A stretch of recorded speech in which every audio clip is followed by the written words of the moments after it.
Inilah cabang dari pengetahuan. Man arafa nafsahu faqad arafa rabb. Wajah yang sebenarnya bukan ini. Wajah itu ada di kolbu.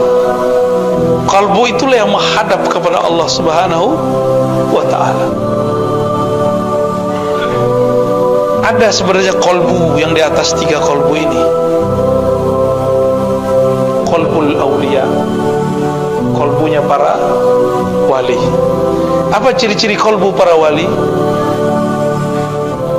Salamatu sudurihim, sadrnya, dadanya, hatinya selamat daripada penyakit-penyakit kolbu. Enggak hanya itu, dia selamat daripada su'udzan.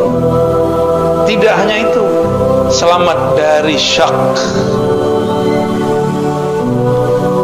Ini kolbu para wali, dan di dalamnya berisi tentang berlian-berlian ma'rifatullah.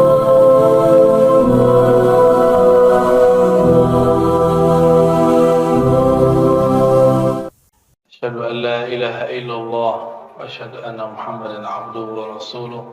Allahumma salli wa sallim wa barik ala sayyidil wujud, sayyidil qawnaini, sayyidina Ahmad, sayyidina Muhammad wa ala alihi wal mahdi khalifatihi wa sallim.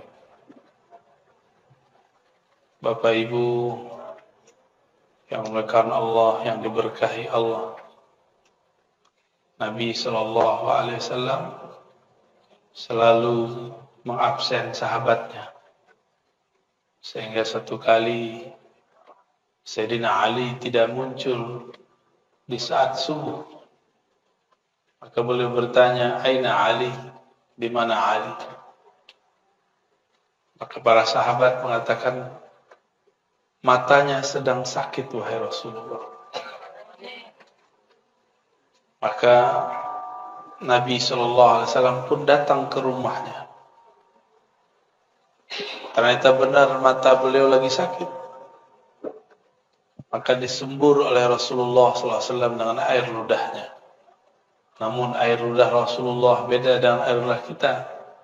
Air ludah kita makan jengkol, makan pete, rasanya berubah, baunya pun berbeda.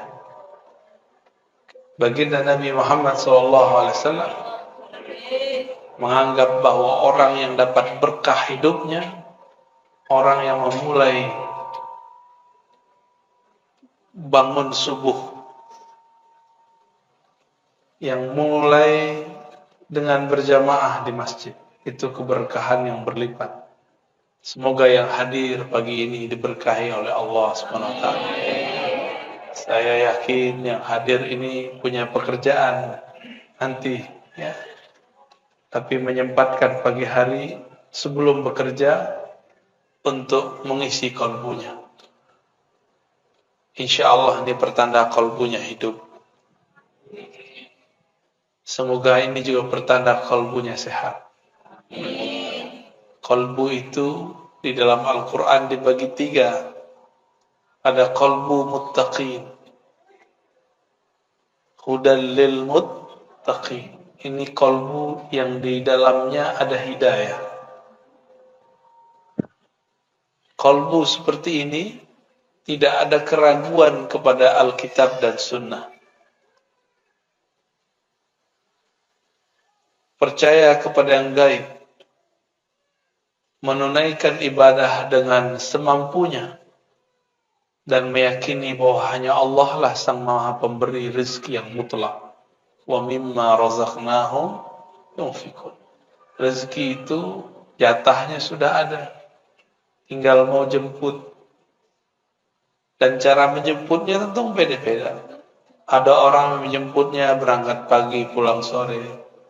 Ada yang cuma duduk-duduk di rumah, duitnya ngalir terus. Ada yang harus banting tulang, badan sudah hancur, tapi tidak kunjung juga dapat, ya. Karena cara dia menjemputnya tidak sesuai. Saya doakan apapun keadaan kita, semoga itu dalam berkah dari Allah Subhanahu wa taala. Keberkahan itu hanya diyakini oleh orang-orang yang muttaqin, yang percaya dan hatinya ada nur yaqin. Maka disebut muqinun, Mereka ini orang-orang yang yakin. Orang-orang yang penuh keyakinan. Ini disebut qalbul muttaqin. Qalbu apa? Qalbu ini qalbu yang sehat. Makanannya qalbu itu Quran. Isi Quran hudal linnas, hidayah. Bukan lip sync, bukan gaya-gayaan, mau sholat diputer, itu namanya cuma ingat-ingetin.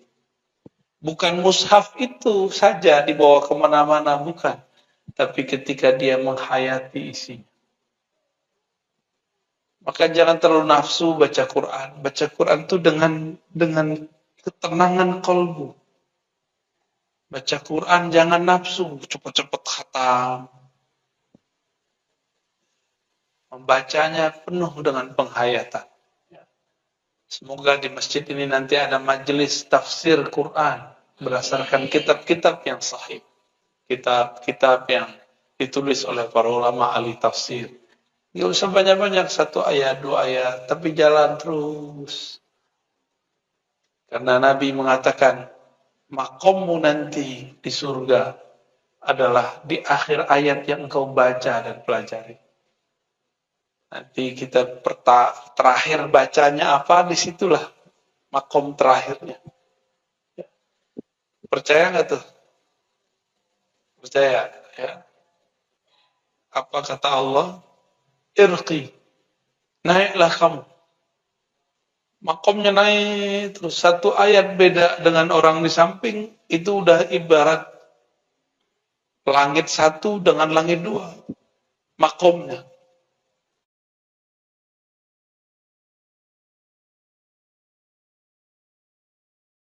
Qalbul muttaqi. Ada yang kedua, qalbul kafirin. Qalbu orang-orang yang kafir. Qalbu orang yang kafir ini sawa'un 'alaihim a'andzartahum am lam tunzirhum la yu'minun. Qalbu dia keras. Mau diingatkan tidak diingatkan sama. Buat majelis enggak buat majelis bagi dia itu masalah. Azan keras-keras bagi dia masalah. Semoga tetangga-tetangga masjid di sini kolbunya tidak ada yang kolbul kafirin. Ya. Malah senang kalau di depan rumahnya banyak berjejer mobil, motor. Ketika orang ramai ke masjid, dia rela. Ketika pintu pagarnya tertutup. Itu orang kolbunya pertama, bukan kolbu yang kedua. Kolbul kafirin, Allah kunci kolbunya. Khatamallahu ala qulubihim. Walaupun kita sodorkan ayat kepadanya, kita sodorkan hadis kepadanya, tapi dalam pendengaran mereka, penglihatan mereka, di kolbunya ada ghisyawah, tutupan. Inilah yang membuat mereka tidak dapat menangkap rahasia-rahasia ayat.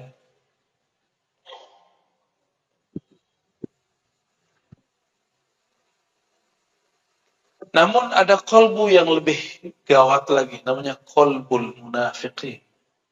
Kolbu orang munafik. Munafik itu nafaqah.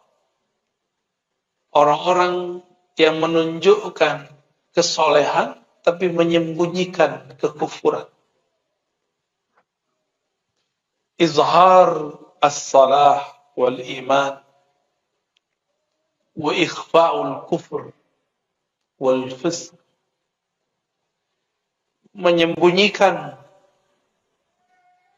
kebusukan hatinya, kekufurannya, ingkarnya, menunjukkan kesolehannya. Maka orang begini ketemu orang beriman, yang pertama kelompok muttaqin, usahakan soleh. Nanti ketemu orang-orang kafir pun dia ejek lagi itu orang-orang yang muttaqin. Namun karena mereka ini menyembunyikan kekufuran, sangat sulit untuk mendeteknya. mendeteksi ini orang ini siapa sebenarnya. Disebutkan di dalam Al-Quran bahwa mereka ini mengatakan beriman kepada Allah dan hari akhir, tapi sebenarnya mereka tidak percaya. Seperti lain di mulut, lain di hati. Ini ciri pertama, qalbu munafik. Dan dalam diri kita ada itu semua. Ketika kita takbir, lisan membaca Allahu Akbar, qalbu tidak membesarkan Allah. Ini sudah mulai kena itu. Kepala sujud, tapi hati tidak sujud. Kita semua ya, benar. Baca subhana rabbil azim wa bihamdi, tapi tidak mentakzim Allah.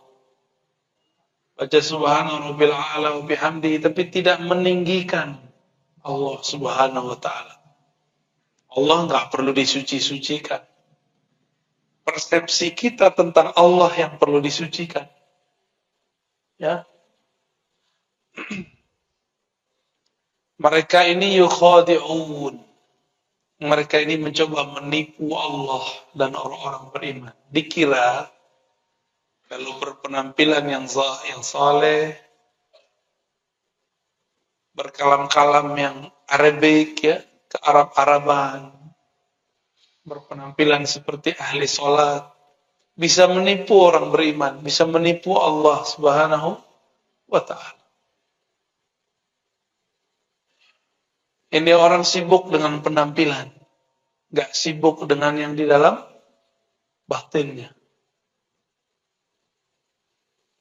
Inilah nasib orang-orang munafik. Disebut qalbul munafiqin. Qalbu munafik itu dikatakan dalam Al-Quran, fi qulubihim marad. Di qalbu mereka ada penyakit-penyakit.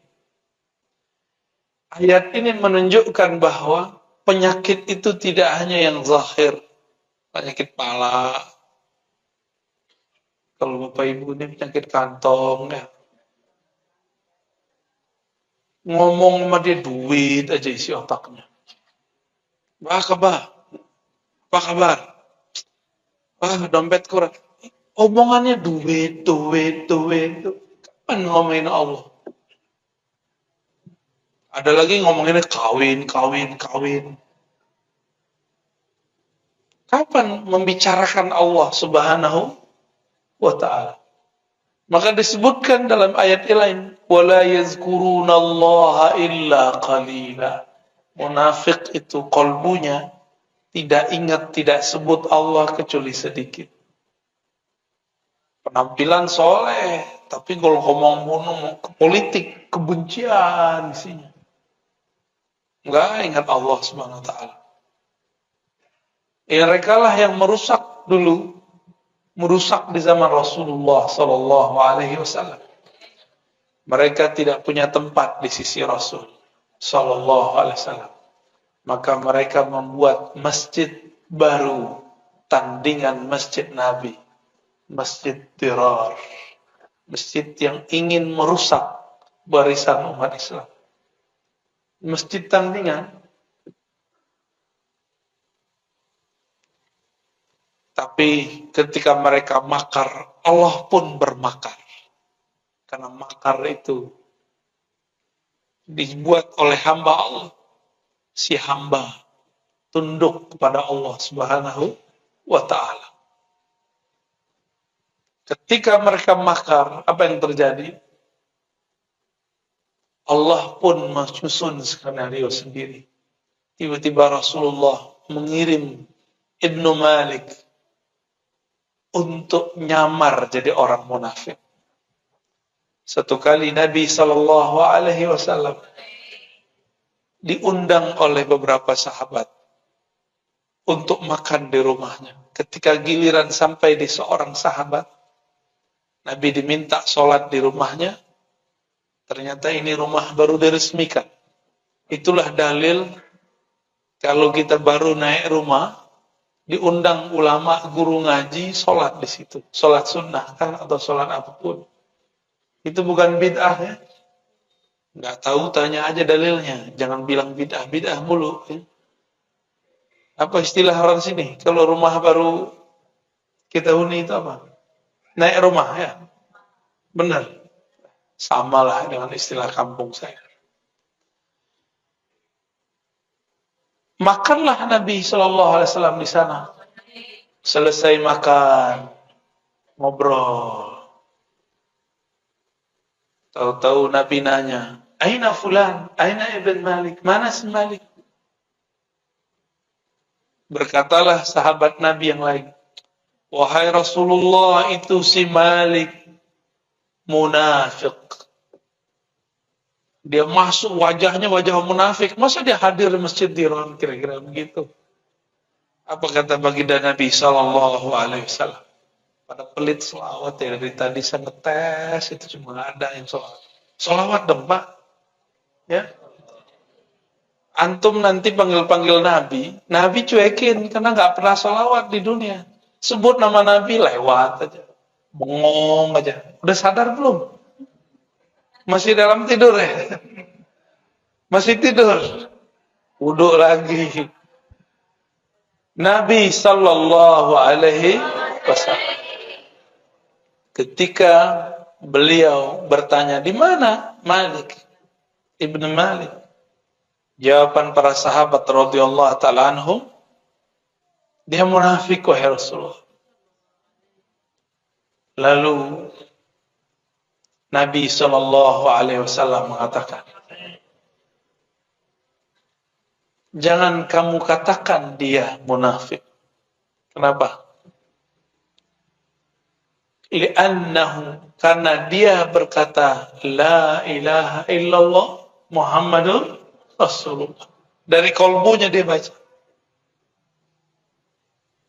Jadi Nabi ini melarang orang kalau sudah syahadat terus kita tuduh, itu dilarang. Cuma karena beda masjid, apalagi beda partai. Apalagi nanti beda coblosan. Itu nggak ada urusan antara munafik dan tidak munafik. Di partai manapun ada orang munafik, ada orang mukmin, ada mukhlis, ada yang bermuka 3, bermuka 2, ada yang muka 1, ada lengkap semua. Bisa jadi orang yang dituduh itu bukanlah seperti yang dituduhkan kepadanya. Nabi Shallallahu Alaihi Wasallam membersihkan nama sahabat ini. Ternyata itu orang adalah orangnya Nabi, disisipkan kepada orang munafikin. Jadi tenang aja. Katanya corona ini buatan-buatannya mereka ya. Biarin, tenang aja. Emang Allah tidur? La ta'khudhuhu sinatu wala naum. Allah tidak pernah tidur. Ngantuk.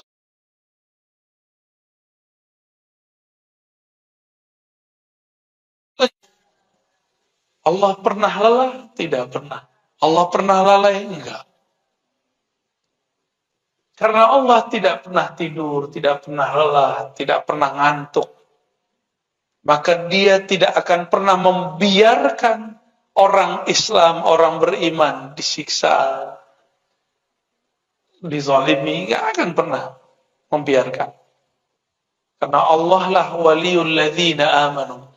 Wali, penjaga orang-orang yang beriman. Allah menyebut dirinya wali. Wali artinya penjaga. Maka wali Allah di muka bumi adalah orang-orang yang menjaga ajaran-ajaran Allah Subhanahu wa ta'ala. Ajaran Allah itu bukanlah ketika berpakaian, pakaian takwa. Ini emang pakaian takwa namanya. Ini pakaian Ahok ini. Baju koko kan artinya abang orang Cina ya kan. Ya, matanya sipit lah ya. Untung keturunan ke-17 kali. Kita aja yang kegeeran. Ini baju takwa. Nabi mengatakan at-taqwa hahuna. Takwa itu di dalam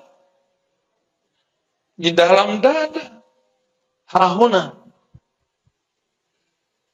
Maka jangan lagi pernah menilai orang takwa lewat baju. Ya. Ini majelis subuh yang diberkahi Allah. Jangan nilai orang takwa lewat penampilan. Kalau ibu-ibu tuh model jilbab, Apa urusannya model jilbab? Yang penting tutup aurat. Ya. Tutup aurat, tidak transparan, tidak ketat, udah muslimah, islami. Kalau bapak-bapak ini apa baju takwanya? Koko lagi? Ya salah. Nabi SAW percaya atau tidak? Nabi itu suka pakai baju impor. Mumpung orang Batam dekat sama Singapura, ngimpor gitu. Enggak begitu. Nabi ngimpor baju, pakai baju mustawradat yang didatangkan dari luar, karena Nabi SAW di zamannya orang tidak produksi di Mekah, di Madinah. Semuanya dibeli dari luar. Ya, marhaban. Iya, fadal. Ta'al. Syifa'ul qulub. Allahumma shalli wa sallim. Allahumma shalli. Fadal. Aqalbu munafiqin, inilah yang perlu kita kenal. Ada enggak karakter itu dalam diri? Sehingga ketika kita mengenal karakter itu, kita dapat mengenal cara kembali kepada Allah Subhanahu wa ta'ala. Inilah cabang dari pengetahuan. Man arafa nafsahu faqad arafa rabb. Jadi mengenal diri itu bukan hanya ngomongin diri terdiri, diri terpari, diri terpapar, apalagi itu macam-macam ilmu kajian diri. Bukan itu aja.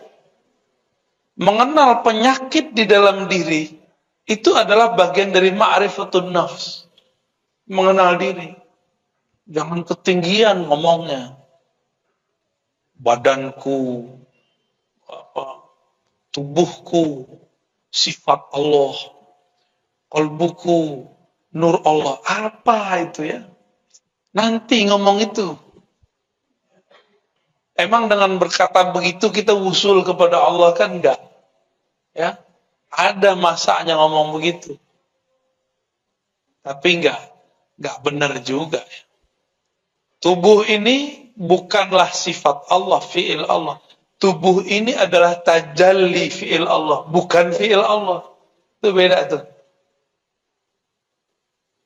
Apa arti tajalli? Allah menunjukkan perbuatannya lewat tubuh kita. Maka orang yang mengenal struktur dalam dirinya, dia akan mengenal bagaimana cara Allah berbuat ke dalam dirinya. Bukan berarti dia jadi Allah kalau habis kenal diri. Ya. Kalau kenal qalbu, kenal nur Rasulullah Sallallahu Alaihi Wasallam. Belum tentu juga. Ini qalbunya qalbu yang mana? Maka pembukaan kajian kita dimulai dari pembagian qalbu.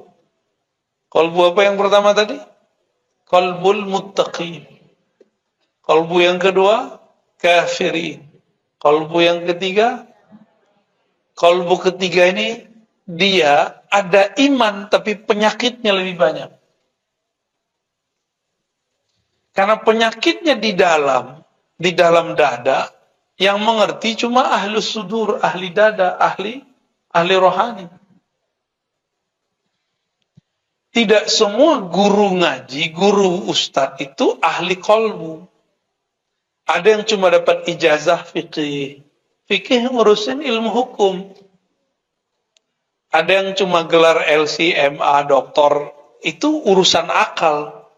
Ustadz begini ditanya mengenai ilmu qalbu. Apa kata dia? Bid'ah. Karena dia nggak ngerti, dia bilang bid'ah. Berarti qalbu dia lebih bermasalah lagi. Kenapa? Tidak boleh seseorang yang tidak punya ilmu terhadap sesuatu berkomentar terhadap barang itu. Saya nggak ngerti ilmu kedokteran. Boleh nggak saya berfatwa tentang kedokteran? Boleh nggak seorang dokter pemikiran Islam mendiagnosa penyakit seorang? Mendoakan boleh, mendiagnosa jangan. Saya mau tanya, dokter itu berapa tahun dia kuliah? 4 tahun. Koasnya berapa tahun? 2 tahun. 6 6 tahun baru jadi pakar ilmu penyakit zahir, dan itu pun belum spesialis. Baru umum. Sama ustadz, kalau belajar agamanya baru yang zahir-zahir doang, ya dia cuma pakar ilmu yang zahir. Jangan menjawab perkara yang batin. Ini ada orang nggak pernah ngaji tasawuf, ditanya mengenai tasawuf, apa kata dia? Oh, jangan belajar tasawuf, gila ntar. Tetangga saya belajar tasawuf, gila. Tuh, berarti kasat mata yang dia hitung. Terus untuk apa dia belajar selama ini? Percuma dia belajar selama ini. Ada nggak orang kerja terus diberhentiin, apa namanya itu, di PHK, stres, ada nggak? Ada nggak orang kapok bekerja? Kenapa orang nggak kapok bekerja? Lebih banyak orang stres karena di PHK daripada belajar zikir. Karena syaitan tidak pernah diam jika ada hamba Allah ingin belajar tentang Allah. Nggak mau syaitan diam. Makanya guru-guru ngaji, guru-guru tasawuf, guru-guru mursyid tidak akan dibiarkan oleh syaitan, kecuali dia akan membisikkan wali-walinya, wali-wali syaitan, untuk ikut menyerang ahli-ahli tasawuf itu. Maka ciri-ciri tentara syaitan adalah menyerang ahli zikir. Menyerang mursyid-mursyid yang bersanad tarikatnya kepada Rasulullah sallallahu alaihi wasallam. Karena hanya itulah cara menjauhkan umat dari pewaris-pewaris Rasulullah sallallahu alaihi wasallam. Setan itu nyata atau tidak? Tampak enggak? Tampak tidak, nyata iya. Tampak tidak, nyata iya. Apa kerjaan syaitan? Yuwaswisu. Apa arti yuwaswisu? Membuat was-was. Yuwaswis bahasa Arabnya itu kata kerja yang sedang, akan, dan selalu. Jadi syaitan itu gak akan pernah diam untuk membuat suuzannya umat lewat lisan-lisan da'i-da'i yang juhala, yang jahil. Bukan da'i ilallah, dia da'i kepada dirinya, bukan da'i ilallah. Supaya umat jauh daripada ma'rifatullah, mengenal Allah subhanahu wa ta'ala. Apa ciri-cirinya? Mereka menghina kajian-kajian ma'rifatun nafs. Menghina kajian mengenal diri. Karena pintu satu-satunya mengenal Allah hanyalah mengenal diri. Saya mau tanya Bapak Ibu, sholat di tengah rumput, di tengah hutan, dengan di masjid, khusyuan mana?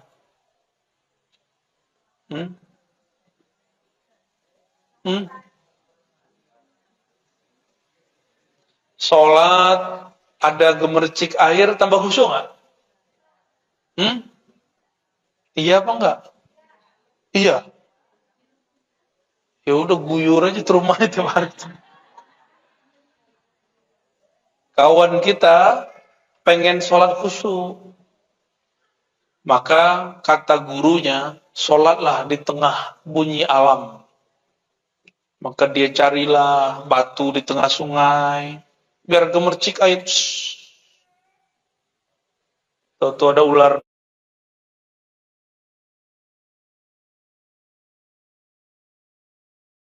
Katanya sholat dengerin suara alam.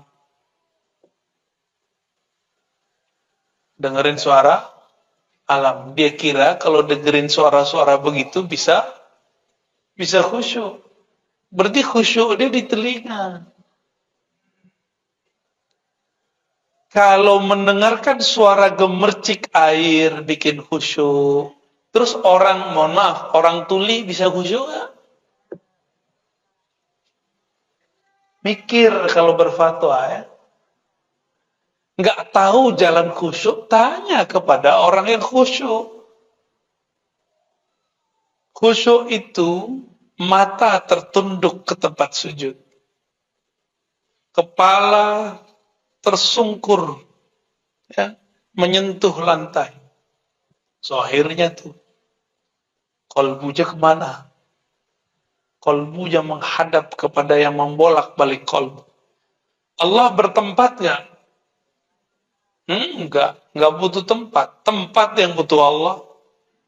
Allah tidak memerlukan tempat. Semua tempat ini memerlukan Allah Subhanahu wa ta'ala. Lalu, bagaimana cara menghadapkan kolbu kepada Allah? Hadapkanlah kolbumu ke dalam kolbumu. Mulailah memandang ke dalam diri. Saya sebut Allah atau tidak? Jangan sibuk lagi membicarakan orang. Ini kajian tazkiyatun nafs, kajian penyucian jiwa, tapi isinya nyala-nyalain orang. Kajian tasawuf, tapi membid'ahkan thariqat orang. Kajian zikir-zikir, tapi membid'ahkan zikir orang yang berbeda. Katanya kajian tazkiyatun nafs. Tazkiyah artinya menyucikan diri, bukan nyalahin orang lain. Itu dua hal yang berbeda.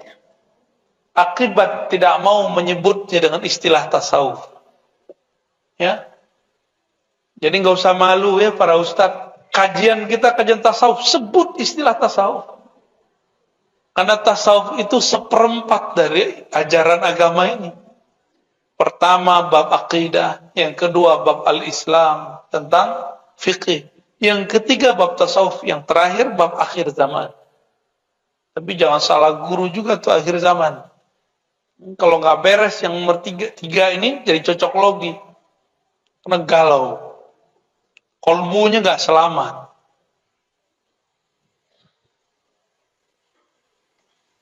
Udah berapa kolbu kita? 3. Orang kolbu munafik ini wajahnya terlalu banyak. Terlalu banyak. Datang ke orang beriman, dia ngaku beriman.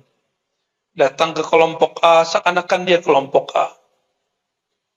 Nanti ketemu yang gak percaya kepada Allah, oh dia ejek-ejekin tuh orang beriman, kawan-kawannya. Saya itu kalau ke masjid itu gak enak sama tetangga. Nanti kalau dilihat sama tetangganya, kok kamu duduk sama orang itu? Ya, jaga persahabatan.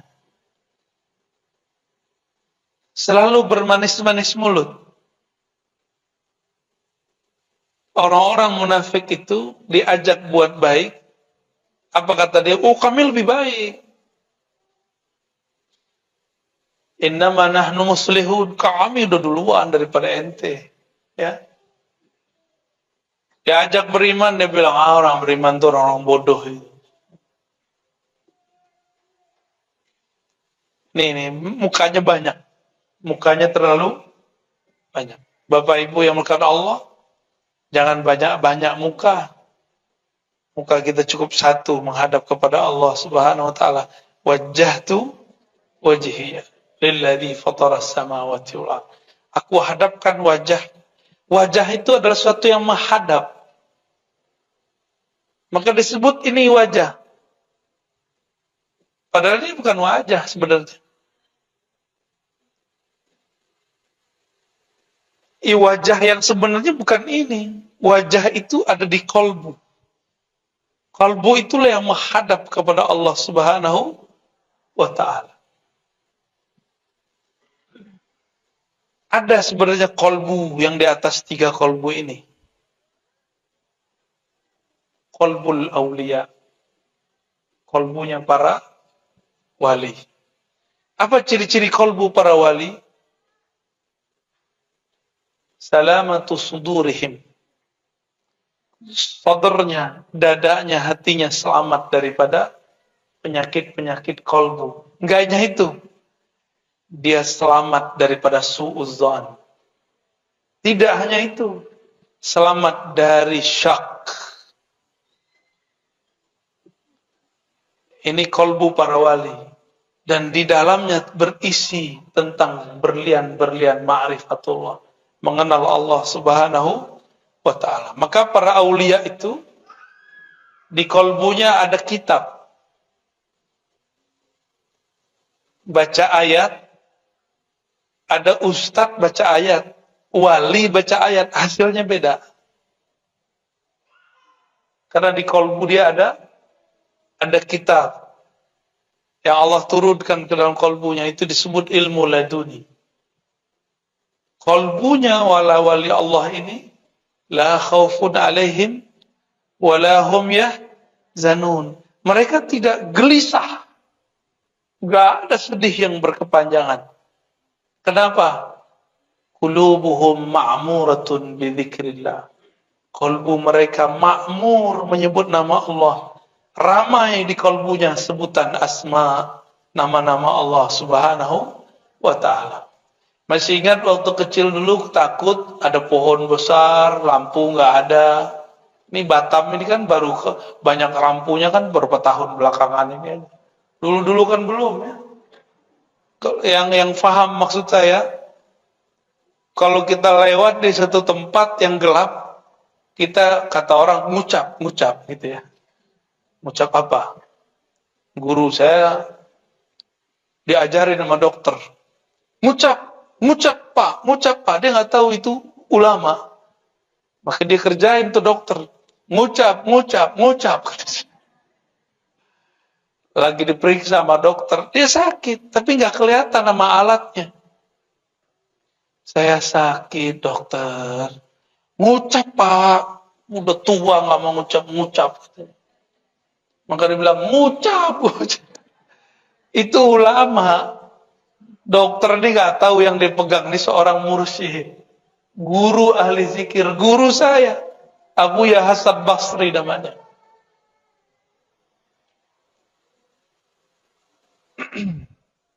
Ya kadang-kadang kita menggarami laut. Nah ini kadang-kadang nggak nyadar juga ya. Di depan saya laut apa nih? Kolam. Jangan comberan. Bapak Ibu yang melakukan Allah, ada qalbul aulia, ada juga qalbul anbiya. Qalbu para nabi. Qalbu para nabi, jika para wali di dalamnya ada zikrullah, ada ilham dari Allah, maka para nabi di dalamnya ada ma'rifat kenabian, wahyu. Maka setinggi apapun wali, dia tetap di bawah seorang nabi. Gak ada wali yang lebih tinggi daripada nabi. Para nabi itu pun masih ada lagi kolbu Nabi Muhammad. Itulah yang paling tinggi. Jadi berapa macam kolbu? Ya, paling bawah kafir, munafik, muttaqin, aulia, anbiya, Nabi Muhammad sallallahu alaihi wasallam. Semakin jauh dari kolbu Nabi, semakin kufur, semakin berpenyakit. Karena Nabi secara fisik sudah wafat, tapi ruhnya tidak pernah wafat.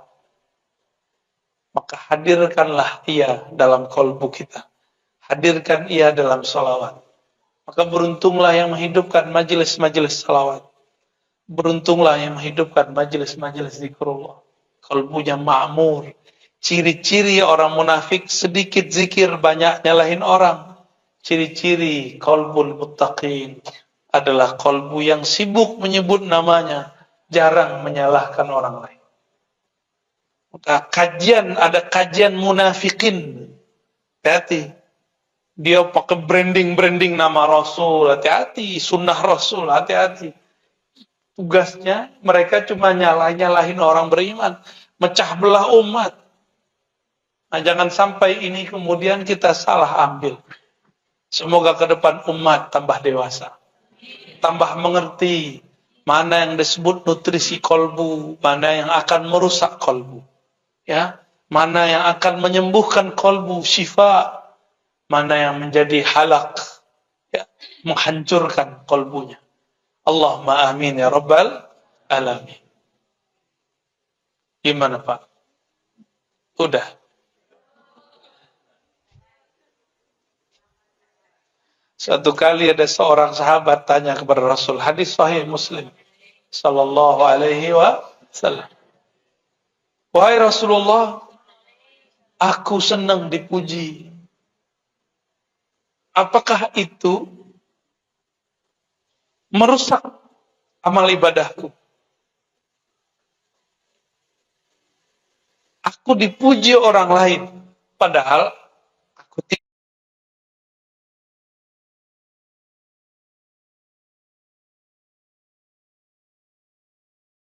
tidak senang. Tuh berarti senang dipuji. Ya, jangankan antum, itu kiai samping saya aja begitu kok. Itu normal, sisi manusiawi. Sisi kalau enggak manusia. Tapi kita enggak niat mau dipuji, ini bedanya, ya. Bedanya apa? Posting biar ada yang like. Itu bahaya tuh. Posting aja, share aja. Tapi jangan niat mau dipuji. Dua hal yang beda. Apa kata Nabi Muhammad sallallahu alaihi wasallam? Itu adalah keridhaan yang Allah dahulukan. Yang Allah kabarkan lebih awal. Jadi kalau kita dipuji orang, lalu kita anggap ini Allah yang memuji, digerakkan lewat mulut orang itu. Ini disebut dengan apa? Barusan sudah saya sebut. Kabar gembira yang sudah didahulukan. Jadi kita ini diterima di sisinya, maka Allah gerakkan makhluk-makhluk ini memujinya. Ternyata ada namanya ma'rifatul hub, ma'rifat cinta. Allah itu adalah maha mencinta. Maka dia menyebut dirinya yuhib. Innallaha yuhibbul muttaqin. Innallaha ma'as sabirin. Innallaha, gimana lagi ayatnya? Yuhibbul mutatahhirin, tawabin. Semuanya itu ada sekitar 7 lah. Kata cinta. Allah menyebutkan kata cinta sebagai kata kunci tentang dirinya. Kalau saya mencintai seseorang, itu saya memerlukan perhatian dia. Saya butuh dia. Tapi kalau Allah cinta seseorang, itu Allah sedang memberikan anugerah kepadanya. Allah tidak butuh dia. Allah tidak memerlukan dia. Ini beda cinta kita dan cinta Allah Subhanahu wa ta'ala. Kita mencintai pasangan karena kita butuh perhatian dia, layanan dia. Tapi Allah cinta hambanya, tidak memerlukan mereka. Allah Subhanahu wa ta'ala mengabarkan kepada Nabi Muhammad sallallahu alaihi wasallam, jika Allah mencintai seseorang, idza ahabballahu 'abdan, maka Allah memberitahu kabar kepada Sayyidina Jibril, ya Jibril, inni uhibbu fulanan, wahai Jibril, aku cinta kepada si fulan, fa ahibbahu, maka cintailah ia. Maka Sayyidina Jibril sejak saat itu mencintai orang itu tanpa pernah berhenti. Karena sekali Allah mencintai makhluk, selama-lamanya dia mencintainya. Allah tidak pernah mengkhianati cintanya. Allah itu sangat setia. Beda sama kita. Beda dengan saya. Beda juga yang di samping saya. Beda. Dulu pernah jatuh cinta seseorang terus hambar, pernah nggak? Ya, itu kita. Ada orang menikah mewah, meriah, tapi umurnya cuma seumur jagung. 3 bulan cerai. Karena yang dia butuhkan tidak ada di situ. Yang dia perlukan tidak ketemu di situ. Suatu kali ada orang nelpon Buya Hamka. Dulu, dalam bukunya dicerita, dalam videonya pun, dalam suara rekamannya dicerita. Perempuan itu menelpon beliau. Masih keturunan ningrat. Ingin menjadi istri Buya Hamka. Buya Hamka bilang, saya sudah tua. Saya tidak bisa menafkahi batinmu.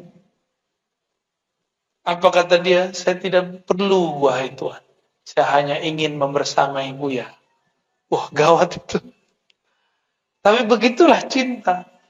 Dia hanya ingin khidmah kepada yang dicintainya.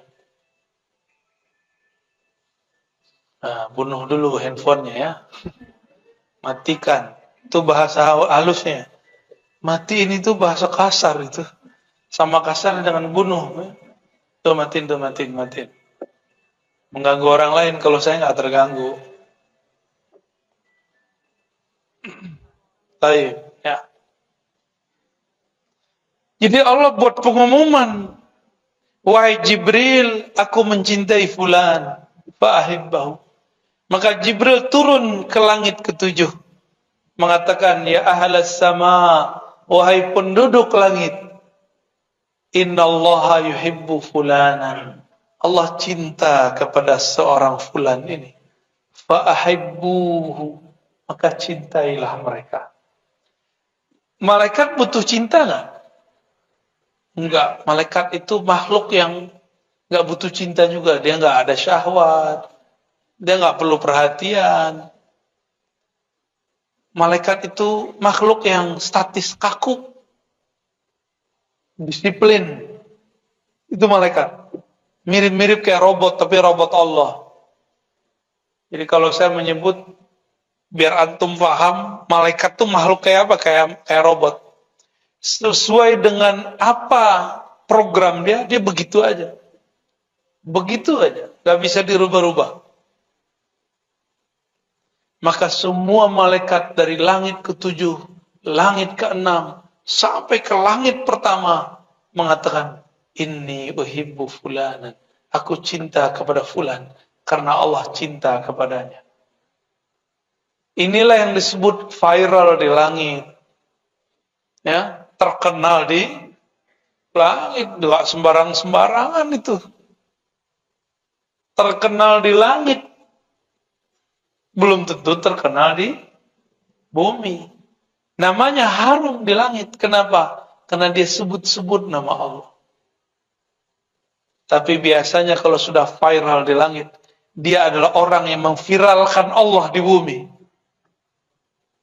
Orang-orang yang memperjuangkan agama Allah di bumi, Allah viralkan dia di langit.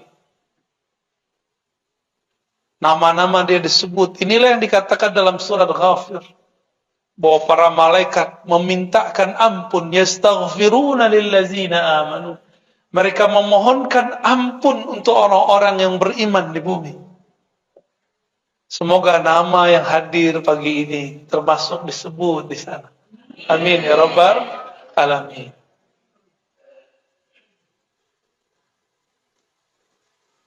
Tentu kolbu mereka ma'muratun bidzikrillah. Kolbunya lebih awal memviralkan Allah dalam kolbunya. Maka berlatihlah zikir kolbu kepada ahlinya. Saya yakin di Batam ini banyak ahli zikir. Ya, nggak mesti sama yang di YouTube itu. Ya, di dekat kita ada guru yang bisa ngajar, ikuti dia. Ya, sama kok. Yang disebut di sono disebut di sini sama. Jangan beda-bedain. Ya, guru-guru itu juga punya kecemburuan. Antum hormat kepada yang si fulan, nggak menghormati si fulan. Siapa tahu sisi manusiawi dia muncul. Nanti dia cemburu. Kalau sudah cemburu, setan masuk. Setan bisikin lewat muridnya. Pak Kiai, Pak Ustadz, itu tuh ajarannya bid'ah tuh. Wah, mulai konflik. Terjadilah konflik antara ustadz dengan ustadz. Itu orang si murid ini dipinjam oleh si setan. Yuwaswisu. Membuat was-was. Nama setannya Khannas.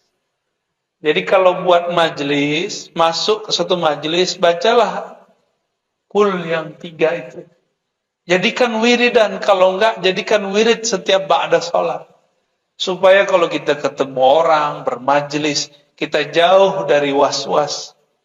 Diwaswasin orang kita cut, enggak benar. Ciri-ciri kolbu sehat. Ada orang gosip, si Anu tuh orangnya begini nih, enggak benar nih.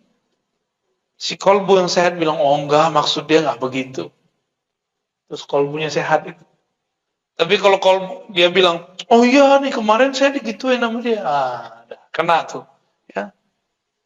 Berarti marid dan marid fi qulubihim maradun fazadahumullahu marada. Bertambahlah penyakitnya. Ketemu lagi orang berpenyakit kolbunya, tambah lagi. Mirip virus dan lebih dahsyat daripada corona.